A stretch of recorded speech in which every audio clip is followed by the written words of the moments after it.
नमस्कार साथियों।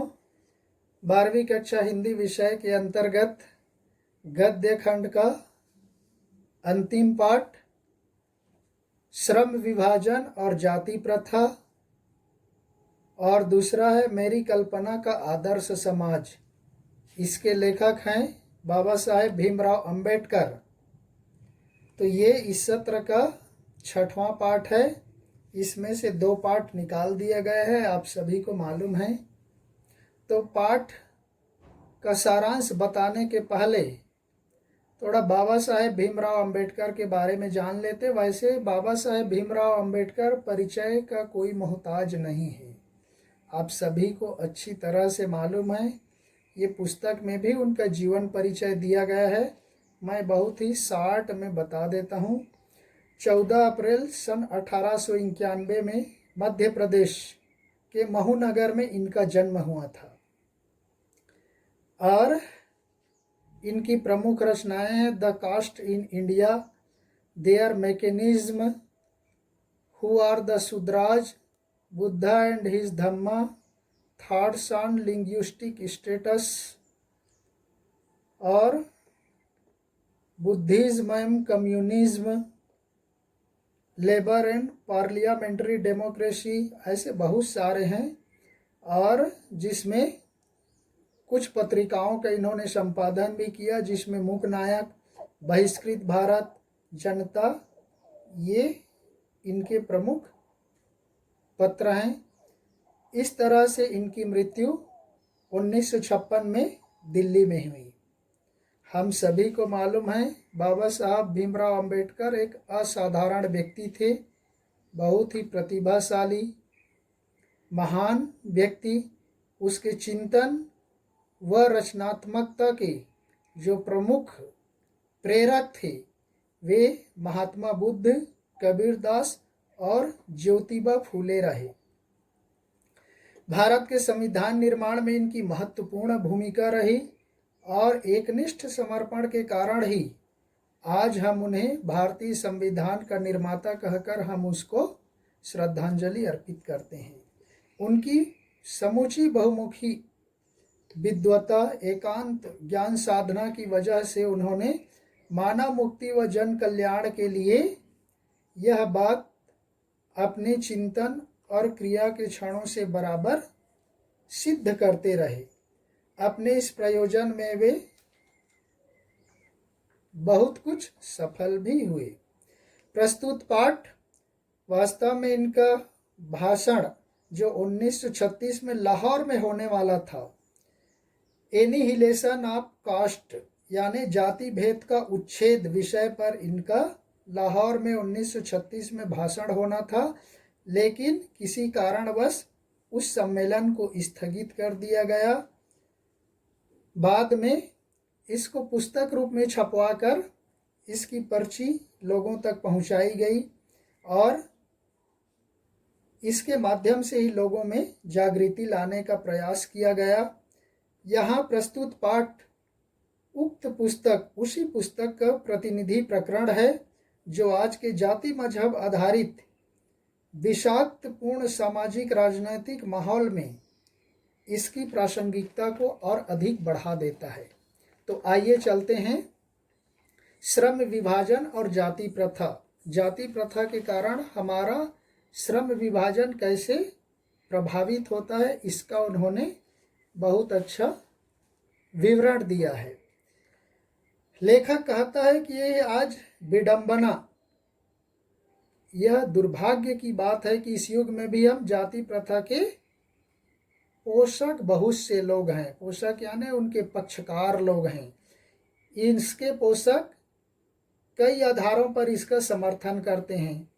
समर्थन का एक आधार ये कहा जाता है कि आधुनिक सभ्य समाज कार्य कुशलता के लिए श्रम विभाजन को आवश्यक मानता है। वो पहला तर्क देते कि आधुनिक सभ्य समाज कार्य कुशलता के लिए है और कार्य कुशलता के लिए श्रम विभाजन बहुत आवश्यक है। चूंकि जाति प्रथा भी श्रम विभाजन का ही दूसरा रूप है, इसलिए इसमें कोई बुराई नहीं। ये जाति प्रथा को मानने वाले लोगों का विचार है। पहली बात तो यही आपत्तिजनक है क्योंकि जाति प्रथा श्रम विभाजन के साथ साथ श्रमिक विभाजन का भी रूप लिए हुए है।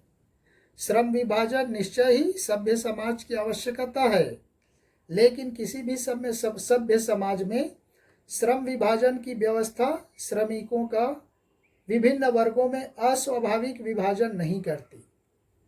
लेकिन भारत की जाति प्रथा की एक विशेषता ये भी है कि यह श्रमिकों का अस्वाभाविक रूप से विभाजन ही नहीं करती, बल्कि विभाजित विभिन्न वर्गों को एक दूसरे की अपेक्षा ऊंच नीच का बोध भी कराती है, जो कि विश्व के किसी भी समाज में नहीं पाया जाता। अन्य समाजों में केवल कौशल देखा जाता है, उनकी कुशलता देखी जाती है, उसकी इंटेलिजेंसी देखी जाती है, लेकिन हमारे देश में यह श्रम विभाजन को जाति प्रथा से जोड़ दिया जाता है, जो एक दूसरे को ऊंच नीच की भावना से देखा जाता है। ये विश्व के किसी भी समाज में नहीं है, केवल भारतीय समाज में है। जाति प्रथा को यदि हम श्रम विभाजन मान लिया जाए तो यह स्वाभाविक नहीं, क्योंकि यह मनुष्य की रुचि पर आधारित नहीं। देखो, जाति प्रथा को हम के आधार पर हम श्रम विभाजन करें तो ये आवश्यक नहीं है, क्योंकि ये व्यक्ति की रुचि पर आधारित नहीं होता।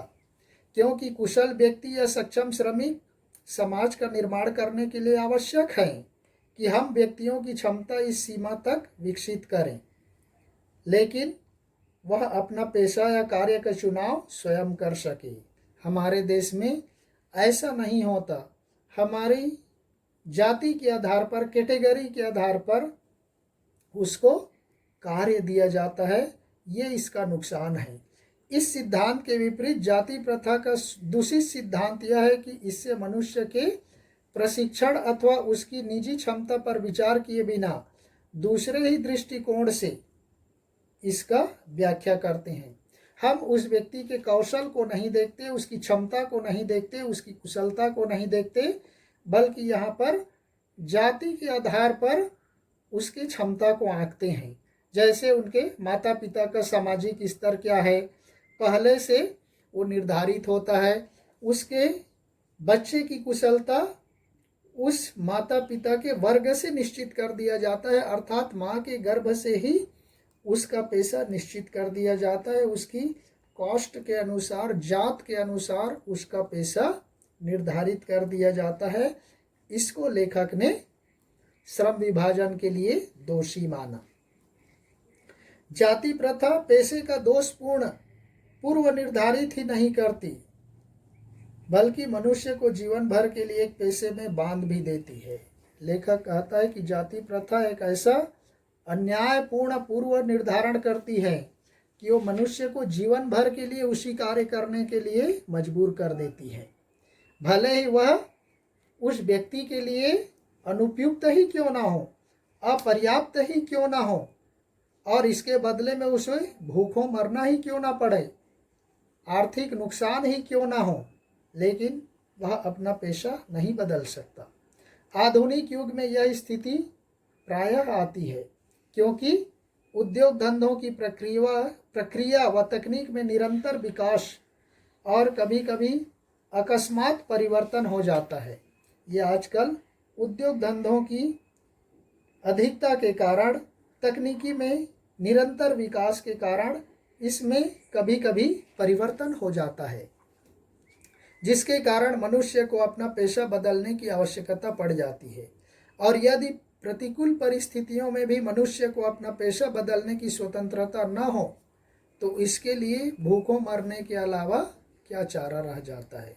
यदि आवश्यकता के अनुसार यदि वह व्यक्ति उस काम को करना नहीं चाहता जिस काम को समाज के द्वारा दिया जाता है, उसकी रुचि किसी और काम में है लेकिन उसको करने नहीं दिया जाता, तब व्यक्ति के सामने भूखा मरने के अलावा कोई विकल्प नहीं रह जाता। हिंदू धर्म की जाति प्रथा किसी भी व्यक्ति को ऐसा पेशा चुनने की अनुमति नहीं देती।